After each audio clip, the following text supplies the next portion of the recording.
Bâtir les hôtels, est-ce un phénomène, un concept, est-ce une révélation ou une tendance?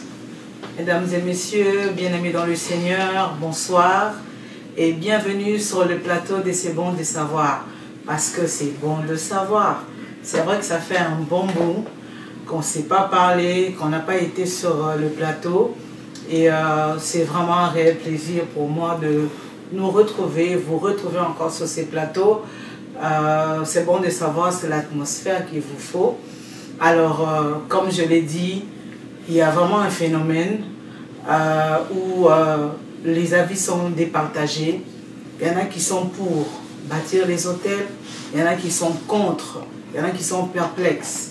Alors ce soir, nous allons vraiment partager tout autour de ce sujet qui fait couler beaucoup d'encre.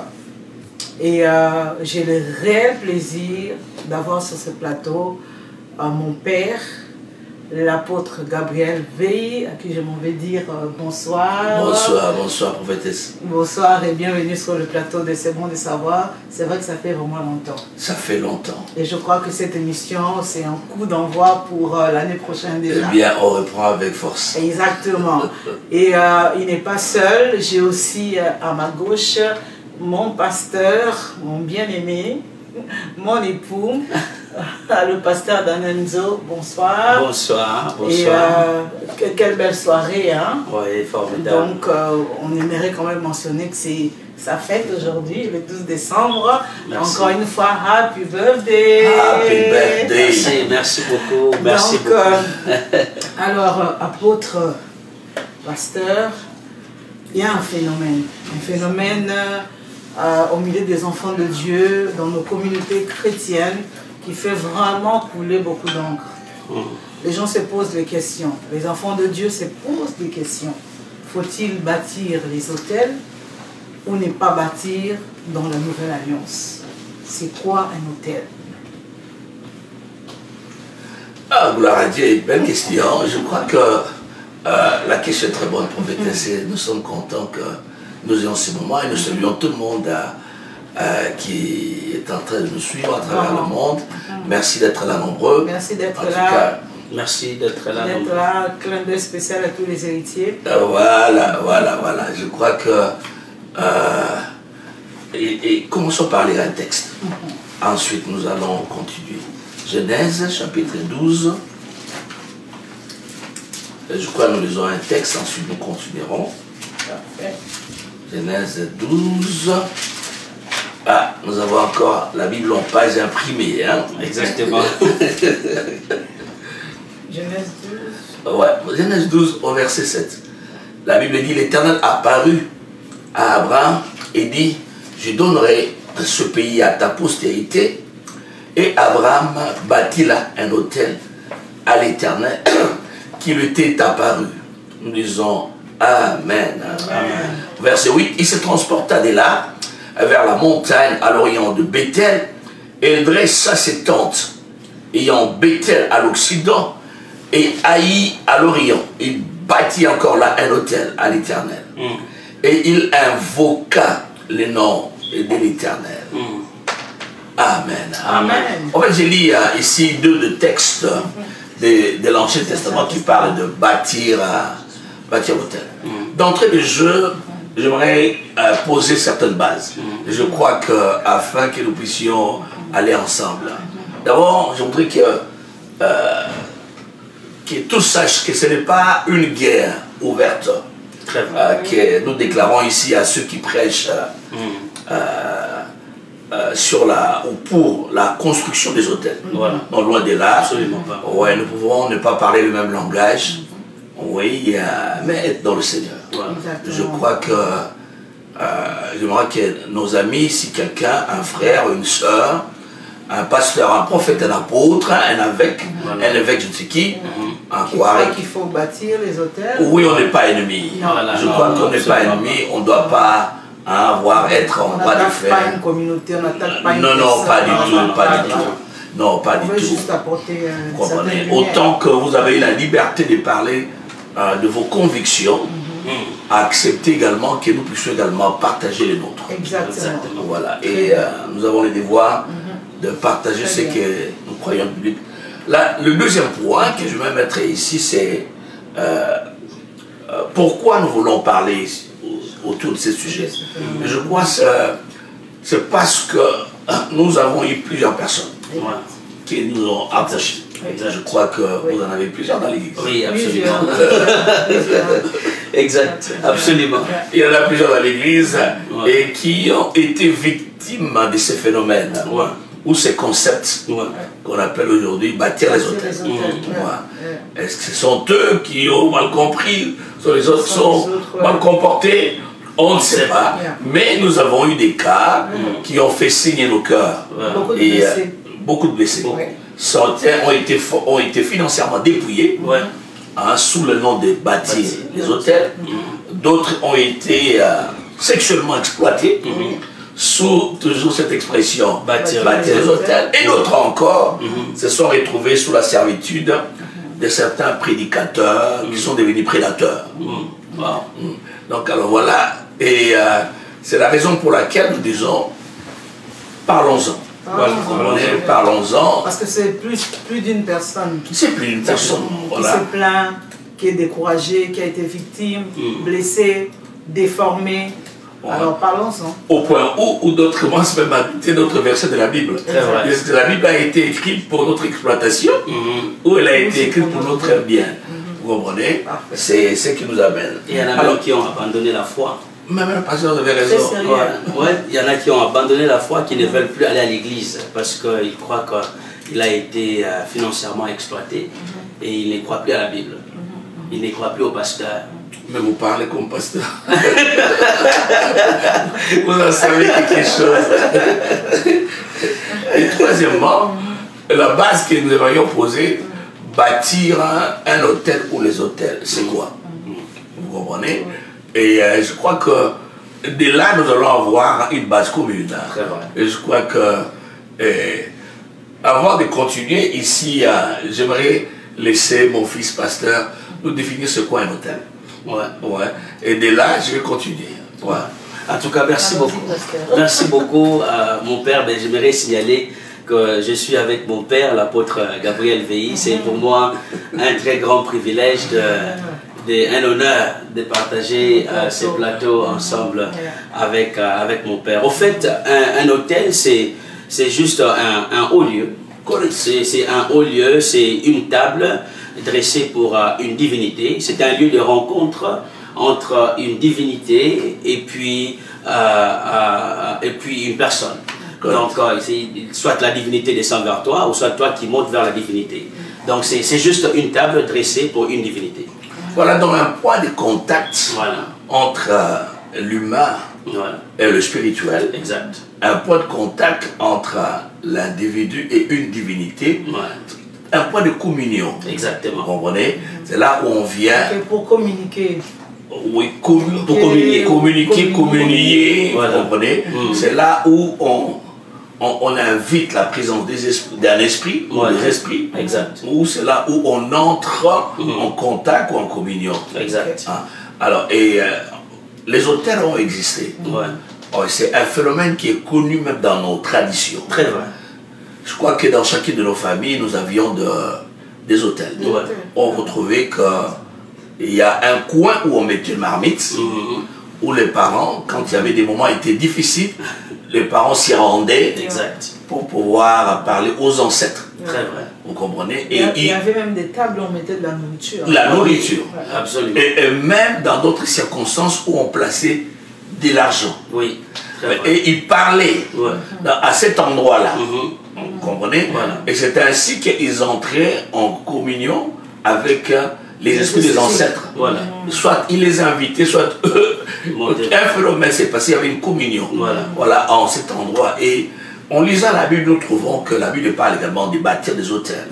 Non, nous trouvons qu'Abraham a bâti l'hôtel quand Dieu lui a parlé.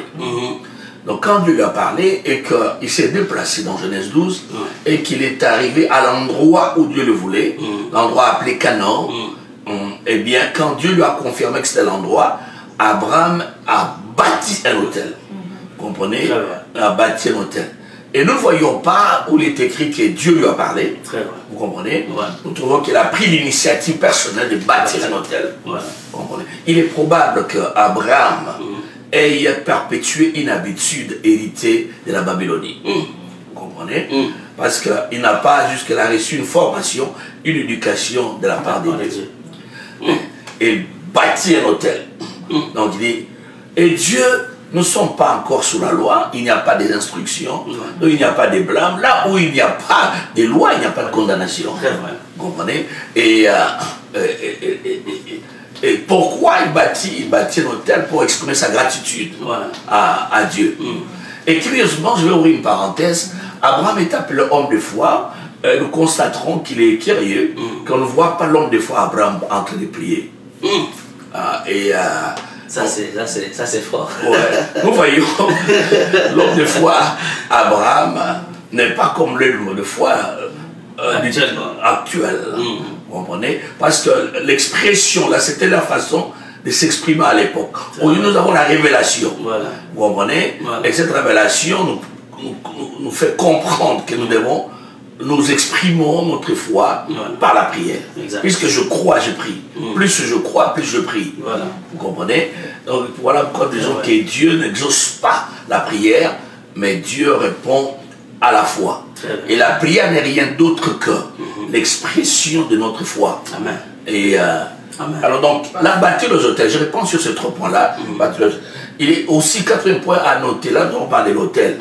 Comprenez, si nous parlons que l'hôtel était un lieu de contact, un lieu de communion, vous comprenez? Et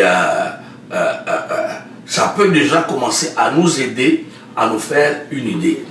Comment peut-on entrer en contact et en communion avec le Dieu très haut? Y a-t-il un hôtel qui nous permet de communier avec le Créateur du monde, les ciels et la terre? Vous comprenez? Y a-t-il un hôtel que nous devons bâtir? Ou il y a déjà un hôtel bâti par lequel nous entrons en communion avec lui. Vous comprenez? Et ça, c'est déjà là où nous commençons à nous poser des questions. Une remarque que je fais, il est à noter que tous ceux qui parlent des hôtels, aujourd'hui, j'essaie un peu de balayer et d'écouter plusieurs. Comprenez, des éminents serviteurs. Ils parlent bien, ils parlent avec éloquence. Ils connaissent les Écritures. Comprenez, dommage, personne ne peut tout connaître. Mais tous, lorsqu'ils parlent des hôtels, presque tous, et ils se réfèrent au texte de l'Ancien Testament. Ça c'est vrai. Ça c'est très vrai. Ça c'est vraiment vrai. Ils se réfèrent à l'ancienne alliance et pourtant nous sommes sous la nouvelle alliance. On ne peut pas réussir sous la nouvelle alliance en appliquant le principe de l'ancienne alliance. Ça ne marche pas. Ça ne marche pas. Vous comprenez? Non. C'est une confusion. Ah voilà. Donc, quand vous êtes marié, et bien vous vous comportez comme une femme mariée, vous vous comportez plus comme une femme célibataire. Donc, la saison a changé. Et nous vivons sous une autre dispensation. Nous sommes sous la nouvelle alliance. Très vrai. Alors maintenant, ça nous amène à un autre point. Est-ce que la nouvelle alliance parle de bâtir, de la construction des hôtels? Vous comprenez? Et en balayant la nouvelle alliance, le Nouveau Testament, nous trouvons les termes hôtel. Par exemple, dans Matthieu 5, 23, Jésus dit, si quelqu'un offre son offrande, tu comprends? Et là, il se souvient qu'il doit régler. Qu'il y a quelqu'un qui a quelque chose contre lui. Il doit laisser son offrande où? À l'hôtel pour aller faire la paix. Exactement. Matthieu 5, 23, n'est-ce pas? Donc Jésus en parle, il parle de l'hôtel. Il ne parle pas de bâtir l'hôtel. Vous comprenez? Et nous trouvons que lorsque Jésus parle, donc, il n'est pas encore allé à la croix. Non, pas encore. Non, pas encore. Vous comprenez? Mais nous trouvons plus tard dans 1 Corinthiens, également, les apôtres ont parlé de l'hôtel. Vous comprenez? Mais ils en ont fait allusion. Mais il n'y a pas d'instruction donnée sur une pratique relative à... Absolument pas. À l'hôtel. Paul dit dans 1 Corinthiens, chapitre 9, au verset 13, il dit, si quelqu'un remplit quelques fonctions à l'hôtel, je comprends que celui qui sert à l'hôtel soit nourri à l'hôtel. Vous comprenez? Donc, il fait allusion de celui qui travaille au temple. Exactement. Il doit être pris en charge au temple. Aujourd'hui, nous dirons, quelqu'un qui travaille à l'église, il doit être pris en charge à l'église. Ce qui est normal. Ce qui est normal. Voilà. Vous comprenez? Exactement. Tu vois? Donc, il n'est pas question ici de pouvoir bâtir un hôtel. Donc, ni Jésus, ni ses disciples, les saints apôtres, n'ont pas utilisé le langage de bâtir. Vous comprenez? Alors, et ce phénomène, c'est le concept de bâtir l'hôtel aujourd'hui, afin de pouvoir arrêter le plan du diable, arrêter les réclamations familiales, vous comprenez? Afin d'arrêter de pouvoir casser les liens démoniaques. Et nouveau, à ma compréhension de la Bible, parce que je ne trouve pas ça dans la Bible, c'est comme si dans le combat spirituel, il faut ajouter une nouvelle arme. Donc dans le combat spirituel, donc bâtir l'autel devient une arme. Donc sans laquelle on ne peut pas gagner des combats. Très vrai. Vous comprenez? Il faut payer quelque chose. Il faut faire quelque chose. On achète maintenant la victoire. Il faut acheter quelque chose. Les termes là que j'ai acheté, c'est qu'on utilisait au Moyen-Âge qu'on appelle la simonie. Vous comprenez? La simonie vient du terme du mot Simon. Dans les Actes des Apôtres, vous trouvez, il y a un homme qui voulait acheter la grâce. Oui. Je crois Acte 8. Exact. Vous comprenez? De ce nom Simon est sorti le terme simonie. Tu comprends? La vente ou l'achat des biens spirituels, ou l'achat des faveurs, l'achat des positions spirituelles, ce qui a contribué, tu vois, à détruire l'Église dans le Moyen-Âge. Et le même esprit continue à souffler aujourd'hui. Vous comprenez? Outre les gens veulent acheter quelque chose. C'est juste le nom qui a changé. Le nom a changé. Le nom a changé, mais les principes restent pareils. Reste pareil.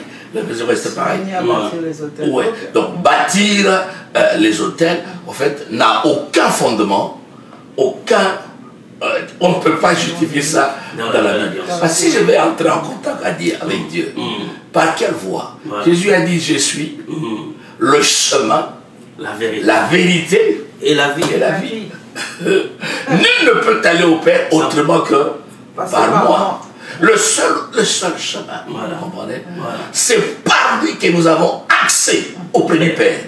Ce qui est écrit dans Éphésiens chapitre 2. Exact. Vous comprenez? Nous avons accès auprès du Père par Jésus-Christ. Vous comprenez? La difficulté, les gens disent que aujourd'hui, quand les gens disent vous avez prié, la chose qui vous manque, la dimension qui vous manque, c'est bâtir l'autel. Apôtre, peut-être c'est parce que ces gens-là se disent, ou ces chrétiens-là se disent, ou ces hommes de Dieu se disent que puisque il y a eu un sorcier dans la famille qui a bâti un autel, alors il faut renverser cet autel démoniaque par un autel divin, si je peux dire ça comme ça. Donc c'est là où il y a, je pense qu'il y a même le terme maintenant, l'expression, la guerre des autels. Parce qu'ils se disent que s'il y a eu un autel qui a été bâti dans ta famille par un sorcier, par un occultiste, alors il faut que toi aussi tu élèves, que tu bâtisses un autel pour renverser cet autel-là. Maintenant, ma question c'est, j'ai bâti l'autel, j'ai donné l'argent. Il faut bâtir un hôtel de 4 chiffres. J'ai donné le $1000 pour bâtir cet hôtel. Maintenant, les sacrifices, est-ce que c'est moi qui les donne ou c'est le pasteur ou ces serviteurs-là qui met pour moi les sacrifices? Parce que un hôtel sans sacrifice n'a pas de sens. Ou c'est moi finalement qui va être le sacrifice? Merci. En tout cas, j'aimerais que mon fils dise un mot, je vais toujours compléter. Ouais. Donc, déjà, la première question. Vous savez, j'ai bien aimé l'introduction de mon père quand il a expliqué sur le phénomène un phénomène qui est étranger à la Nouvelle Alliance, de bâtir les hôtels. Eh bien, la question est très pertinente. Quand tu dis, il y a des hôtels maléfiques. Il y a des hôtels maléfiques dans ma famille. Je vis en Christ, ces hôtels me réclament. Est-ce que moi, je dois faire quelque chose de moi-même pour renverser ces hôtels-là? La guerre des hôtels. La guerre des hôtels. Eh bien, d'entrée de jeu, je dirais, d'abord la première des choses à savoir, c'est que il serait très malheureux de persévérer en dehors de Christ. Et parce que Papi a dit quelque chose de très important, l'apôtre V a dit quelque chose de très important, il dit, nul ne peut aller au Père sans passer par moi. Et bien dès l'instant où nous commençons à trouver des alternatives de l'œuvre de la croix, eh bien nous faillissons déjà. Voilà. Nous considérons nous-mêmes transgression de la loi. Voilà. Et c'est là où ça devient dangereux.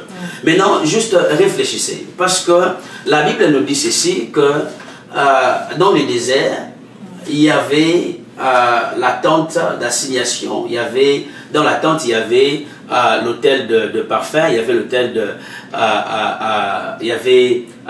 de parfum, des holocaustes, il y avait des holocaustes qui étaient juste à l'entrée. Et dans tout le désert, il n'y avait pas prolifération des autels. Il n'y avait qu'un seul hôtel. Il n'y avait qu'un seul hôtel. Tout le monde venait là. Peu importe ton problème, tu dois aller dans la tente d'assignation. Ce n'est pas que chaque personne devait bâtir un hôtel pour sa famille. Non, non. Parce que maintenant, chacun, en tout cas, ça là, c'est ce qui... c'est très compliqué. Ouais. Et c'est vraiment une confusion dans le corps du Christ où chaque personne doit bâtir un hôtel plutôt pour sa famille. Et c'est ce qui est dangereux. C'est que maintenant, quand nous voyons dans la Nouvelle Alliance, Jésus-Christ est venu au fait accomplir ce qui était l'image, l'ombre des choses à venir. Il a accompli ça. Donc toute l'attente là, tout ce qui s'est passé, c'est accompli en Christ. Donc Jésus est maintenant l'accomplissement de cette image. Jésus est l'autel parfait. Il est l'autel parfait. Donc au fait, je ne peux pas m'attacher à une photo quand je vois la personne en ça, c'est fort. Je ne peux pas continuer d'allumer la bougie quand le soleil s'est levé. Tu continues à utiliser des bougies alors que le soleil est déjà là. C'est ce qui est dangereux. C'est très dangereux. Et maintenant, quand une personne bâtit un hôtel, en d'autres termes, il veut aller vers le Père sans passer par Jésus. C'est ce qui est dangereux. Parce que l'apôtre vient de définir, il a dit que c'est un point de rencontre. Un lieu où tu communies avec le Père, avec Dieu. Donc si tu bâtis un hôtel en dehors de Christ, ça veut dire que tu as trouvé un chemin, une alternative, tu vois, autre que la croix. Donc tu as renié la croix. Pasteur, vous avez touché un point important. C'est ce dont Paul parle dans 1 Corinthiens 10. Vous comprenez? Nous ne pouvons pas communier avec Dieu et communier avec les idoles. Vous comprenez? Nous retrouvons ça dans 1 Corinthiens 10. On peut lire. Je vous donne le texte. On ne peut pas être dans le mélange. Vous comprenez? Exact. 1 Corinthiens 10. Verset 20. Je dis que ce qu'on sacrifie, on les sacrifie à des démons. Il parle de la viande sacrifiée aux idoles. Exact. Et non à Dieu. On ne veut pas que vous soyez en communion avec les démons. Comprenez? Donc quand vous utilisez ce qui a été sacrifié, pas à Dieu, vous comprenez, a été sacrifié aux démons, vous comprenez, vous acceptez d'entrer en communion avec les démons. Et vous ne pouvez pas boire la coupe du Seigneur, 21, et la coupe des démons. Vous ne pouvez participer à la table du Seigneur et à la table des démons. Voulons-nous provoquer la jalousie du Seigneur? Sommes-nous plus forts que lui? Comprenez? Donc en offrant sur un autel que Dieu ne nous a pas recommandé, en érigeant un autel autre que celui qui existe, que lui le Créateur a mis en place, la croix, vous comprenez? Si nous plaçons notre autel, c'est-à-dire nous acceptons d'entrer en communion avec d'autres divinités. Nous acceptons de pouvoir communier avec des idoles. Est-ce que l'apôtre pouvait répéter encore? C'est là où cet enseignement est dangereux. On est en train... Si nous acceptons de bâtir un autel, cela veut dire que nous acceptons de rentrer en communion avec des esprits autres que l'esprit de Dieu. Que j'ai la connaissance ou non. Non. Donc que tu aies la connaissance ou pas. Qui lui est je le fais. Il y a des gens qui le font en âme et conscience. Très vrai. Vous comprenez? et savent ce qu'ils font. ce qu'ils font. Et d'autres, mais les innocents, ils sont dans le besoin. J'ai des combats, je veux la paix, je veux la victoire. Je vais sortir des liens de famille. Je veux marcher, vous comprenez? Ah non, non, tout est bloqué, je veux voir clair, je veux marier, je veux avoir des enfants. Voilà, je vais gagner financièrement. Cela ne vient pas, qu'est-ce que je fais? On t'a dit de bâtir. Et comme le peuple actuel, tu vois, aime bien être ignorant, ne veut pas connaître, mon peuple pays, faute de connaissances. L'ignorance, c'est le monde obscur. C'est là où le diable règne. Alors maintenant, on vous dit non, non, non, non, non. Vous n'avez pas de victoire parce que vous ne bâtissez pas les autels. La prière à Jésus-Christ ne suffit pas. Donc, nous remettons en question Tétélestai. Tout est accompli. Il y a des choses que Jésus avait oubliées. Non, il faut ajouter. Il faut ajouter. Ça, c'est vrai. Et quand nous allons avec cette approche, nous commençons à bâtir des hôtels. Donc nous sommes en train de recoudre. Il y a deux façons. Nous sommes en train de recoudre le voile déchiré. Vous comprenez? Donc nous retournons de là où Dieu nous a sortis. Ce point-ci, papa, j'aimerais vraiment que ça soit vraiment clair pour tous les enfants de Dieu qui nous suivent. C'est-à-dire qu'ils doivent déjà retenir que lorsque je bâtis un hôtel, parce que très souvent, les gens se trouvent en train de bâtir les hôtels parce qu'ils sont désespérés. Ils sont passés, ils sont allés d'église en église, d'église en église, prière après prière, jeûne après jeûne, sans trouver une solution. Et quand on parle de bâtir les hôtels, parce qu'il y a des gens qui aiment tout ce qui est mystique, tout ce qui est flou, ambigu, compliqué, incompréhensible. Alors, quand on dit bâtir les hôtels, ça c'est lourd. Donc il va courir pour bâtir un hôtel. Alors, donc c'est important que tous ces enfants de Dieu qui nous suivent puissent comprendre qu'une fois que tu bâtis l'hôtel, tu remets en cause l'œuvre de la croix. Et tu es maintenant, en fait, tu es rentré en communion avec des idoles. Avec des idoles. Ça, c'est grave. Tu as renié la croix. C'est grave. C'est pourquoi un enseignement dangereux dans le corps de Christ. Apôtre, donc, quand j'ai renié la croix en bâtissant les hôtels, tu foules aux pieds. J'ai foulé aux pieds le salut. C'est grave. C'est très grave. Il y a des... Donc, je renonçais donc, dans cet ordre d'idée, maman, comprenez, si je peux continuer ma pensée, et que je disais que, vous comprenez, quand vous bâtissez l'hôtel, Dieu ne vous l'a pas demandé. Ce n'est pas écrit nulle part. Dieu ne vous l'a jamais demandé de bâtir l'hôtel. Même pour votre guérison, il ne demande même pas une offrande. Oh là là. Vous avez reçu gratuitement, donné gratuitement. Mais ce n'est pas ce qu'on nous enseigne. Je vais continuer. Je vais continuer. Il y a un seul prix qu'il faut payer pour recevoir. C'est la foi. Amen. Jésus n'a jamais dit ton offrande t'a guéri. Et tu comprends? Il n'a jamais dit, tu comprends, ton sacrifice t'a délivré. Ta foi t'a guéri. Même pas ma puissance, ta foi. Ta foi t'a guéri. Ta foi t'a guéri. Le grand problème, voilà, le problème est que la foi est en crise. Donc en fait, la foi est devenue une monnaie rare. Mais j'ai jeûné, j'ai prié, je ne vois pas clair. Ce n'est pas Dieu ne répond pas aux jeunes. Non. Dieu ne répond pas aux jeunes. Le jeûne n'affecte pas Dieu. Non, le jeûne agit sur toi. Tu dois mortifier la chair. Tu comprends? Tu jeûnes, mais tu es dans l'impudicité. Tu jeûnes, mais tu es ennemi des A, ennemi des B. Tu jeûnes, tu ne payes pas la dîme. Tu comprends? Tu jeûnes, tu comprends? Désobéissant à la parole de Dieu. Désobéissant à la parole de Dieu.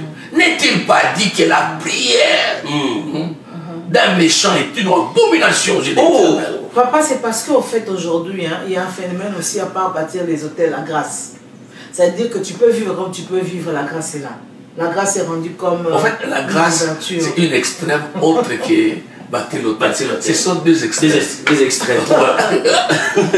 Alors, dans ce que je disais là, le danger est que nous communions avec les esprits lorsque nous bâtissons les autels. Vous comprenez? Wow. Mais là, le problème est que c'est avec quel esprit vous communiez. Vous comprenez? Les gens disent, il y a même des gens qui ont des autels dans leur maison. Aujourd'hui, à l'église. Ça c'est grave. Les croyants. Ça c'est grave. C'est mon hôtel. On me souvient, quelques temps, mon épouse et moi, nous étions chez un serviteur de Dieu qui nous a montré son hôtel à la maison. Vous comprenez? C'est-à-dire, c'est quoi l'hôtel? Non, c'est les lieux où je prie. Bon, on a appris ça de façon naturelle. C'est les lieux où il prie. Il appelle ça hôtel. Bon, si sa définition de tel lieu où je prie, acceptons ça. Vous comprenez? Wow. Vous comprenez? Wow. Mais dès l'instant où ce lieu pour toi devient mystique et que c'est le lieu où tu rencontres Dieu, alors tu vas à l'encontre des Jean 4, verset 23-24, où Jésus dit, non, la femme la disait, non, nous adorons. Nous adorons. Nous adorons là, sur la montagne. J'ai dit, non, l'heure vient. Et elle est déjà venue. Ou les vrais adorateurs adorons le Père en esprit et en vérité. Vous comprenez? On n'a pas besoin de... Non, il n'y a pas un lieu spécifique. C'est pas Jérusalem, c'est pas Nkamba, c'est pas Montréal, c'est pas Ottawa, c'est pas Kinshasa. Sur la montagne, à Manguengenge. Vous comprenez? Non, vous comprenez? Non. Ça c'est fort ça. Non, ça c'est très fort. Non, et c'est une réintroduction ou une introduction à l'ésotérisme, une introduction à l'occultisme de manière sournoise. Cabale juive. De manière... C'est ça, tu vois. Certains sont dedans, vous comprenez? Et veulent nous introduire. Donc, on est en train de prendre certains enseignements et nous apporter, lentement mais sûrement, nous apporter dans l'église. Vous comprenez? Dire, non, il faut... non. N'entrez pas en communion avec des esprits étrangers. Parce que, oh non, moi en tout cas, depuis que j'ai offert, j'ai vu clair. Non. La vérité n'est pas déterminée par des résultats. Amen. Wow. Amen. La vérité n'est pas déterminée par les résultats. Non. Mais je fais quoi, apôtre, lorsque j'ai bâti l'hôtel et puis j'ai une bonne question. Et je fais quoi? C'est une bonne question. J'ai vu le changement, j'ai vu la résultat. C'est une bonne question. Les diables singe Dieu. Il est capable de reproduire. Qu'est-ce qu'il fait? Tu comprends? Il est capable d'imiter Dieu, de reproduire les... Tu comprends? Et ensuite, il te donne quelque chose qu'il a volé quelque part. Exactement. Il va déshabiller quelqu'un pour t'habiller, c'est tout. Tu vois? Il va voler une étoile. Et voilà, c'est tout. Donc, tu vois, j'ai vu les résultats. C'est une meilleure façon de jeter la poudre aux yeux. Voilà. Et tu vois, c'est bien lié. Donc, nous ne devons pas nier que le diable est un être surnaturel. Il est capable d'accomplir de grandes choses. Vous comprenez? Nous ne déterminons pas la vérité par la qualité des résultats. Non. Parce que ça a répondu à mes attentes, c'est Dieu. On a vu des gens aller chez des féticheurs avoir des enfants. Exactement. Est-ce la voie de la vérité? Non, c'est la voie de l'égarement. Vous comprenez? En lisant la Bible, nous avons vu les magiciens de l'Égypte opérer les mêmes miracles que Moïse. Moïse jette le bâton. Parce que papa, beaucoup s'accrochent aux hôtels justement à cause qu'ils se disent qu'ils ont une réponse. Ouais. Bon là, c'est clair. Je dirais, c'est parce que tu vois, tout est fonction de là où tu places la foi. Très vrai. La foi est une puissance. Très vrai. La foi est une puissance. En quoi tu crois? Tu auras des résultats selon ce que tu crois. Mais la question qui te donne les résultats, tu vois, c'est lui qui te répond. C'est celui avec qui tu passeras l'éternité. Oh là là. Et tu vois. Oh là là. Ça c'est fort. Ah ouais. Mais c'est avec lui que tu passeras l'éternité. Parce que il m'a répondu.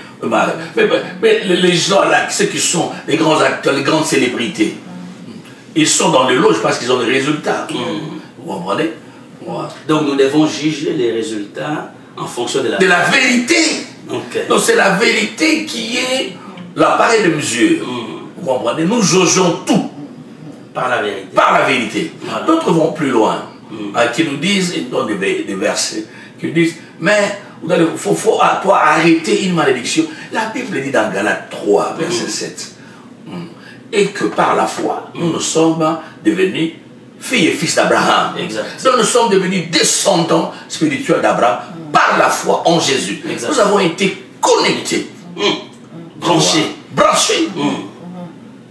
Et le verset 9 ajoute, Nous sommes bénis avec Abraham, le croyant. Très vrai. Galates 3, 9. Voilà. Et le verset 13 dit, Christ nous a rachetés de la malédiction de la loi, étant donc lui-même devenu malédiction pour nous. Exact. C'est ce que la Bible dit. Christ est devenu malédiction pour nous. Pourquoi? Afin que la bénédiction d'Abraham s'étende. Voilà. Et ils sont pleins d'accomplissement dans nos vies. Exact. Au verset 14. C'est ça, non? Ouais. Donc, Christ a pris notre place. Il a pris notre malédiction. Il a pris même les liens de famille, là. Les réclamations de famille. Vous comprenez? Voilà. Afin que nous soyons bénis. Les problèmes, pourquoi ça ne se passe pas?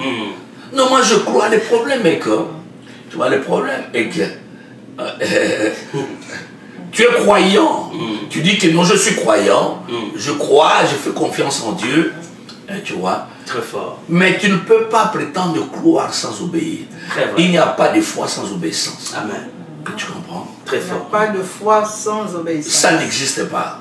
Tu ne peux pas dire que je suis croyant, j'ai désobéi en même temps. Voilà, non, ça marche pas. On appelle ça la race des croyants incroyants. Vous comprenez? Et ils croient, mais quand ils vont dans ce monde-là, hein, où le diable leur dit des mensonges, Ils obéissent. ils obéissent. Il faut coucher avec ta petite soeur, ils le font. À la lettre. Hein? Tu es pasteur, il faut coucher avec tes membres, ils le font. À la lettre.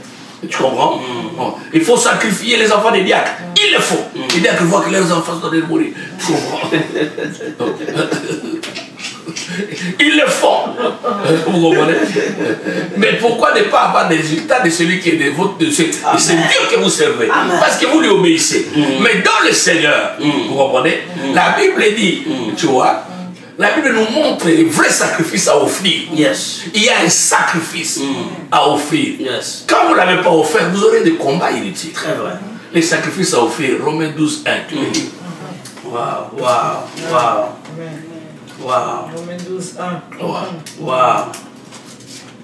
Oh là là là là là. Romains 12, 1, on peut lire ça et on va lire également Galates 2, 20. Vas-y, Romains 12, 1, tu peux lire, pasteur. La Bible dit. Nous sommes bénis.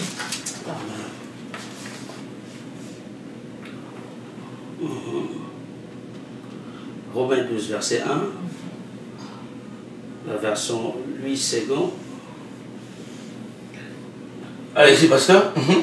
Ok, mes excuses. Ok. Dans tout temps, je lis Galates 2, 20. J'ai été crucifié avec Christ. Et si je vis, ce n'est plus moi Qui vit. qui vis, c'est Christ qui Qui vit en moi. En d'autres termes, Paul dit, moi, Paul, hein, j'ai été mis à mort.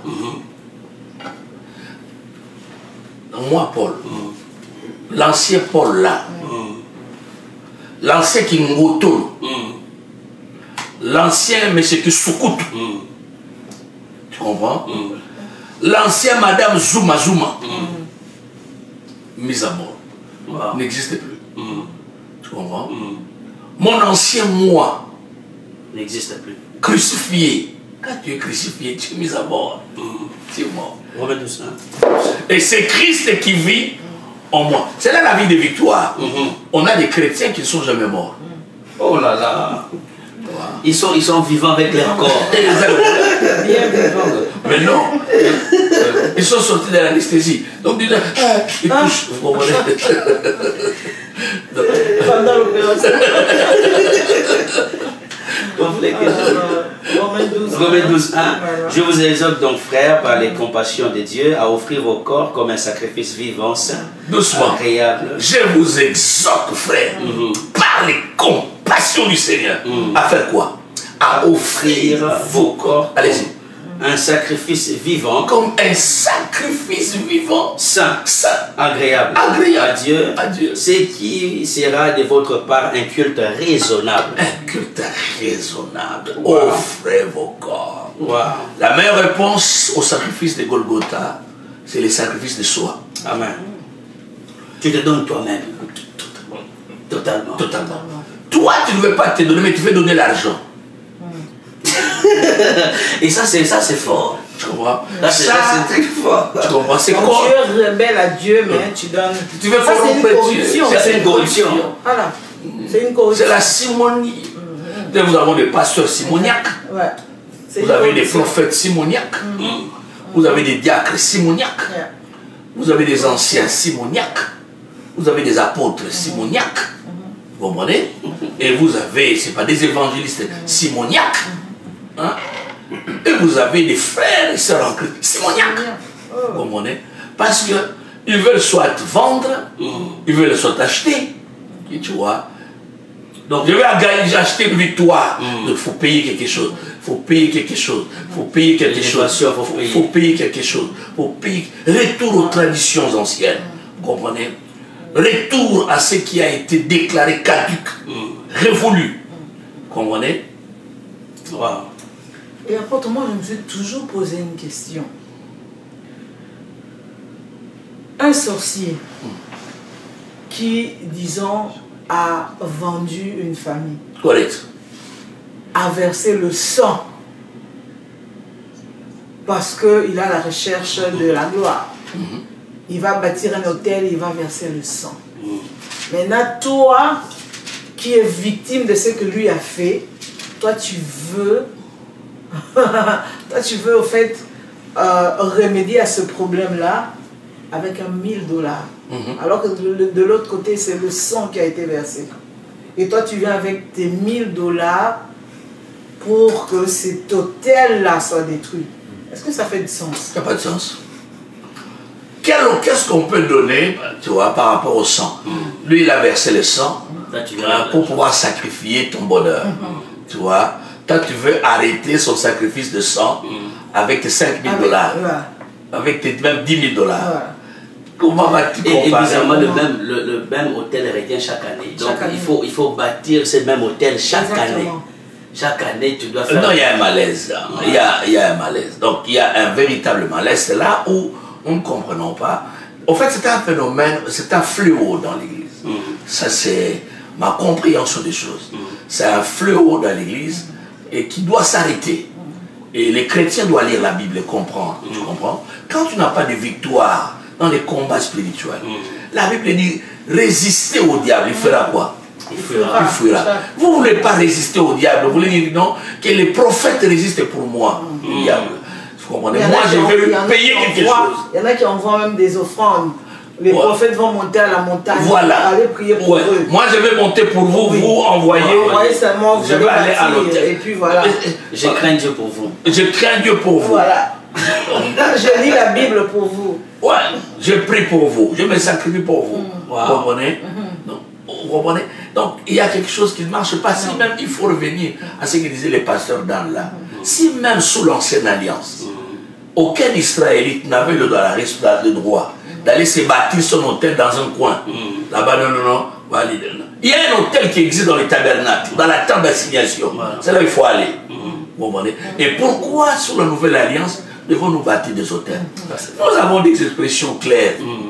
Où Dieu nous a dit, soyons clairs, nous sommes sous l'ancienne alliance, la nouvelle alliance. Utilisons les termes de la nouvelle alliance. Ne soyons pas ambigus et faux pour manipuler les gens. Disons aux gens, quand on a besoin d'argent, donnez l'argent pour que le travail de Dieu aille de l'avant. Soyons vrais. Moi, je pense, au fait, c'est ça. Pour moi, selon mon analyse à moi, je pense qu'aujourd'hui, au fait, les pasteurs se cachent derrière le bâtir l'hôtel. En réalité, ils ont besoin d'argent. Il y a besoin d'argent. C'est ça le vrai problème.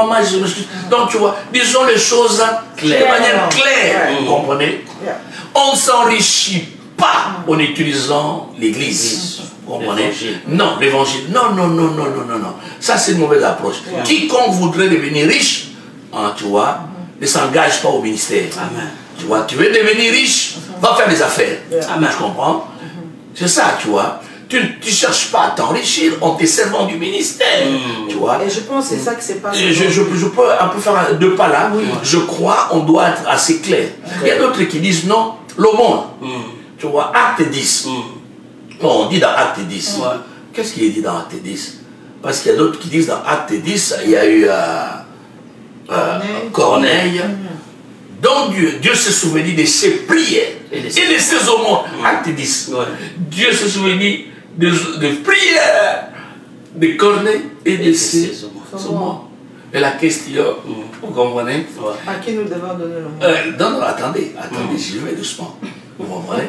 Attendez, nous y allons doucement. Vous comprenez? Et d'abord, il n'y a pas, Corneille est païen. Très vrai. Il est un converti. Donc, il ne fait pas partie de l'alliance. Il ne comprend rien des choses de Dieu. Dieu a compris sa faim et sa soif de Dieu. Il priait beaucoup. C'est pas ce qu'il disait en latin. Et il donnait beaucoup. Vous comprenez? Dieu dit, ah non, je comprends.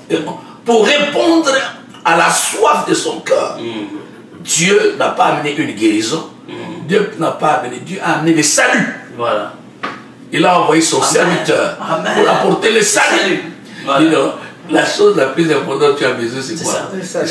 Et pour le salut, ce n'était pas son argent, c'est son bon. C'était quoi? C'était, il fallait qu'il croie au message de l'évangile. Il a cru. Ça, c'est un. Vous comprenez? Là, c'est fort. La deuxième chose, Corneille n'a pas donné l'argent à l'église. N'a pas amené l'argent au pied des pierres. Aux pauvres. Aux pauvres. Non, pas aux pasteurs. Le monde se donne aux pauvres, aux démunis. Voilà. Vous comprenez? On laisse pour compte. À ceux-là, on donne des aumônes. Même Dieu, même un païen, lorsqu'il le fait, Dieu s'en souvient. Donc c'est là où nous, en tant qu'enfants, nous devons comprendre. Vous comprenez? Le principe de loi, le principe des semailles et de la moisson reste encore la réalité. Vous comprenez? Et si nous faisons le bien, quand nous semons, nous allons attendre de quoi? À récolter. Vous comprenez? Et la Bible dit, celui qui donne aux pauvres, prête à qui? À Dieu. À Dieu. Vous comprenez? Mais ce n'est pas que... Psaume 41. Et qu'ils devons... C'est comme si le seul endroit à donner, il n'y a que des pasteurs. C'est ça. Et il n'y a que des pasteurs. Il n'y a que des pasteurs. Mais il y a des besoins dans la communauté, on ne le voit pas. Vous comprenez? Il n'y a que des pasteurs. Il n'y a que des pasteurs, des prophètes. Et les prophètes. Vous comprenez? C'est comme s'il y avait un sacerdoce. Ils ne partagent pas. C'est comme on ne peut pas... les brebis. Bon, peut-être on ne connaît pas leur vie privée ou leur vie individuelle, mais tout ce que nous savons. Écoutez, si pour atterrir, selon moi, pour aujourd'hui, je dirais que quand nous parlons de bâtir l'hôtel, vous comprenez, et que c'est un enseignement qui est aujourd'hui rampant au niveau dans l'église, et nous voulons dire que si Dieu ne nous a pas exigé un prix, tu vois, pour nous donner, offrir le salut, nous n'avons bâti aucun hôtel pour avoir le pardon des péchés. La plus grande chose. Nous avons été pardonnés gratuitement. Nous n'avons bâti aucun hôtel pour avoir nos noms inscrits dans le livre des vies. Nous n'avons bâti aucun hôtel. Ça, c'est très fort. Pour avoir la vie éternelle. Voilà. Pour devenir enfant de Dieu. Tout ce que nous avons fait, nous avons cru à l'heure de la croix. Pourquoi aujourd'hui Dieu nous exigerait de bâtir un hôtel pour la guérison, pour la délivrance, pour l'élévation, pour la promotion, pour la sécurité. Le chrétien a la responsabilité de mettre sa vie en règle, d'être chrétien. Il doit mourir. S'il ne meurt pas, il doit s'offrir entièrement, selon Romains 12. Voilà. Tout ce qu'il n'offre pas au diable, la nature déteste le vide. Le diable s'en servira pour le bloquer. Wow, ça c'est fort. Ça c'est trop fort. Ça c'est trop fort. Donc nous ne devons pas, dans la nouvelle alliance, bâtir les stèles. La prolifération des stèles. Non, nous disons non. Parce que même, apôtre, juste pour ajouter, nous voyons les enfants d'Israël, quand ils sont entrés dans Canaan, il y avait 3 tribus. Ruben, Gad et puis la demi-tribu des Manassés, qui a été des bergers, qui devaient trouver des terres ailleurs. Alors pendant qu'ils partaient, ils sont arrivés dans le Jourdain, ils ont bâti un hôtel. Les autres tribus qui étaient restées là, ils ont fait la guerre contre leurs frères. Ils ont dit, dans Josué 22, ils ont dit, quelle abomination! Il dit, vous voulez vous rebeller contre l'Éternel. Et la Bible dit que les autres tribus qui étaient restées ont fait une équipe d'enquête pour aller enquêter sur l'autel qui a été bâti. Pourquoi vous l'avez bâti? Et les 3 tribus ont dit, non, non, non, nous, on n'a pas bâti cet autel pour commencer à offrir à l'Éternel. Ça, c'était juste pour que nos enfants puissent se rappeler, voilà, qu'entre nous et vous, là, voilà, donc ils se rappellent seulement que nous sommes un peuple. Mais ce n'était pas pour offrir à l'Éternel. Et aucun sacrifice n'est allé sur cet autel. La Bible dit aucun sacrifice. Et les 3 devaient quitter leur terre pour venir offrir à Jérusalem.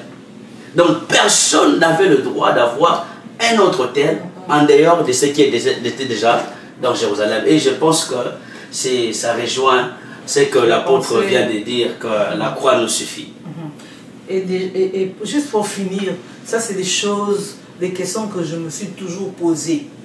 Lorsque je viens chez Pasteur X, j'ai bâti l'hôtel et je n'ai pas de résultats. Je vais chez Pasteur Y, j'ai bâti l'hôtel, je n'ai pas de résultats. Quand je vais chez Pasteur Z, ce pasteur-là, comment ça se fait qu'il n'est pas au courant que j'avais déjà bâti 3 hôtels, 2 hôtels? Dieu ne lui donne pas l'information que j'avais déjà.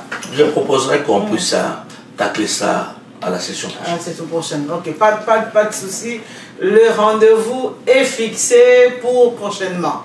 Alors, merci d'avoir été là. Je crois que le lundi prochain, nous serons là encore pour la 2e partie. Alors, merci, que le Seigneur vous bénisse. Clin d'œil spécial à tous nos enfants qui étaient derrière la caméra, Christian, Grace et le couple Kabongo, sans oublier